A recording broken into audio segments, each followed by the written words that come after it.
How Edward Snowden exposed the NSA. The truth behind the leak that shook the world. Hello my friends. Today, we dive into a story so wild, so shocking, so interesting you won't believe it's true. Let's start in 2013.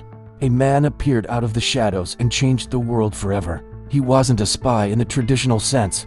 He didn't steal money, sabotage a mission, or assassinate a leader. He leaked truth. His revelations exposed how the US government was watching its own people and nearly every nation on Earth. Some call him a traitor, others a hero. This is the extraordinary story of Edward Snowden, the intelligence contractor who exposed the NSA, triggered a global surveillance debate, and became one of the most hunted men alive. What exactly did he reveal? How did he do it? And where is he now? Let's find out. Who is Edward Snowden? Edward Snowden was born on June 21, 1983, in North Carolina, USA. His father worked for the Coast Guard, and his mother was a clerk for the federal court system. From a young age, Snowden was fascinated by computers. He taught himself to code, hack, and build systems. He dropped out of high school, but later earned a GED and studied computing independently. By his early 20s, Snowden had worked for the CIA, NSA, and multiple government contractors, rising quickly through the intelligence ranks due to his exceptional tech skills. But behind his quiet demeanor, a moral storm was building. Snowden began to question what he saw: massive digital surveillance programs that collected billions of private communications without public knowledge or consent. In his eyes, this wasn't just unethical, it was unconstitutional. Inside the NSA, Snowden was working as a systems administrator for Booz Allen Hamilton, a contractor for the National Security Agency NSA, stationed in Hawaii. There, he had broad access to some of the NSA's most sensitive documents, including internal surveillance programs, legal justifications, and international spying operations.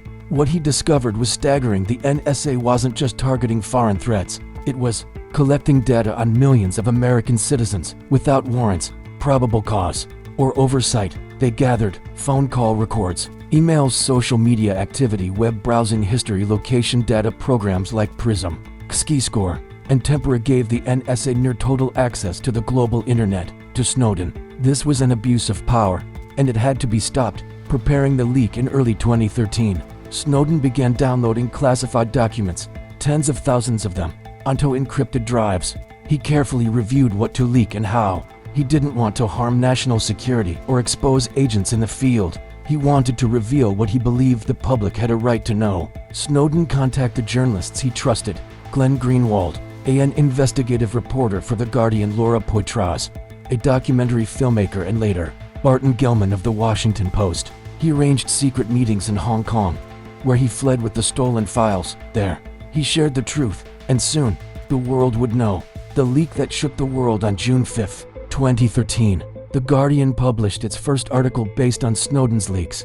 The NSA was collecting phone metadata of millions of Americans, including those not suspected of any crime. Over the following days and weeks, bombshell after bombshell exploded.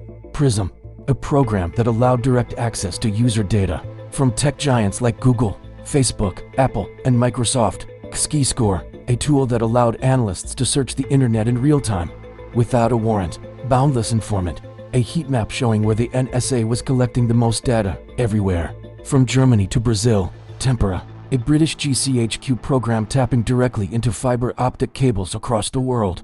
Even allied leaders were not spared. Snowden revealed that the NSA had tapped the phone of German Chancellor Angela Merkel, among others. The public reaction was explosive. Governments were outraged, citizens were horrified, and the US government went on the hunt. Hunted.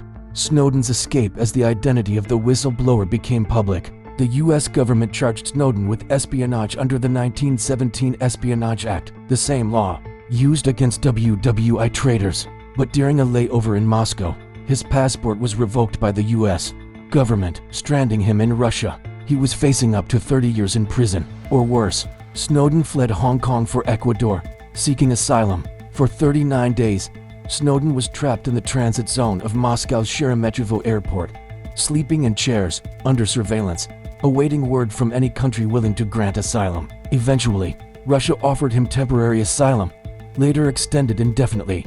He's lived there ever since. Global reaction. Snowden's leaks sparked a global conversation about surveillance, privacy, and government overreach. Public opinion was deeply divided. Some called him a hero and patriot for exposing illegal spying. Others labeled him a traitor who endangered national security.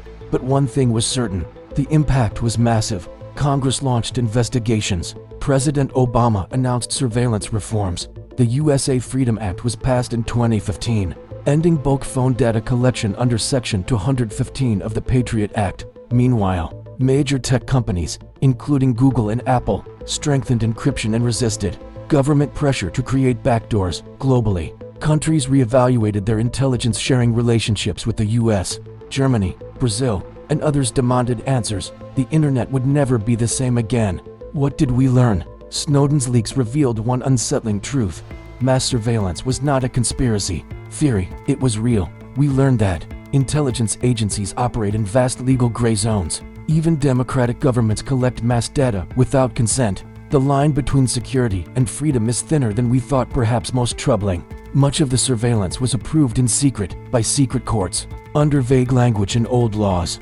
The NSA, empowered by the post-9/11 Patriot Act, had become a digital superpower with minimal accountability. Snowden's life in exile. Since 2013, Edward Snowden has lived in Russia, where he was eventually granted permanent residency. In 2022, he was awarded Russian citizenship by President Vladimir Putin. He married Lindsay Mills, his longtime partner, and they have a child together.